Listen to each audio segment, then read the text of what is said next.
ఓషో కొన్ని డిస్కషన్స్‌లో చెప్తా ఉంటారు. ఈ ప్రపంచం తూర్పు, పడమరగా విభజించబడితే, తూర్పున ఉన్న వాళ్ళంతా ఆత్మజ్ఞానం మీద బాగా ఏకాగ్రత వహించి, శరీరాన్ని లేకపోతే బౌద్ధికమైన ఆనందాల్ని, సంపదని వాటిని పెద్దగా లెక్క చేయలేదు.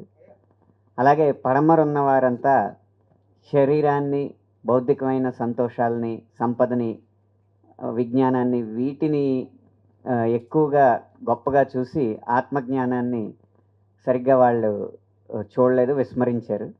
అందువల్ల ఒక చోటేమో యజమాని గొప్పగా ఉన్నాడు గానీ ఇల్లు బాలేదు.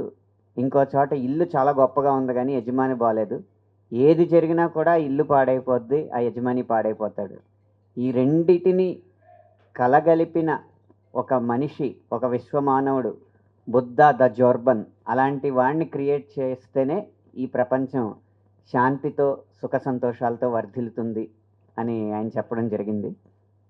అలా జరగాలంటే శరీరాన్ని, ఆత్మని కూడా కలపగలగాలి.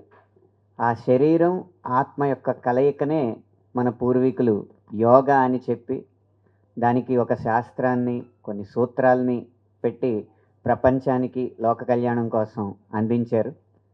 వారు అప్పుడు అందించిన ఏది ఎప్పుడు గుర్తింపు పొందాలో అప్పుడే గుర్తింపు పొందుతుంది కాబట్టి, ఉదాహరణకి అన్నమయ్య గారు 450 సంవత్సరాల క్రితం కీర్తనలు కూర్చినా కానీ పిబిఆర్కే ప్రసాద్ గారు వెలికి తీయడం వల్ల 1980 దశకంలో మనకి అన్నమాచార్య కీర్తనలు మన మధ్యకు వచ్చినాయి. అలాగే ఇప్పుడు పాలకుల్లో కాస్త అంకిత భావం, దేశం పట్ల భక్తి, దేశమే మొదట అన్న నమ్మకం వారిలో ఉండడం వల్ల మన దేశం ఈ ప్రపంచానికి ఏమిచ్చిందని ఆలోచించి, ఈ ప్రపంచానికి ఇంటలెక్చువల్ ప్రాపర్టీస్ కానీ, పేటెంట్ రైట్స్ కానీ అందుకోకుండా, ఆశించకుండా యోగాని మనం కానుగ్గా ఇచ్చాం. ఆ యోగాకి ఒక ప్రపంచం వ్యాప్తంగా ఒక దినోత్సవం ఉంటే భవిష్యత్తుకి, లోక కళ్యాణానికి ఉపయోగపడుతుందన్న ఉద్దేశంతో మన పాలకులు రేపు 21వ తారీఖున యోగా దినోత్సవంగా నిర్వహిస్తూ ఉండడం జరిగింది.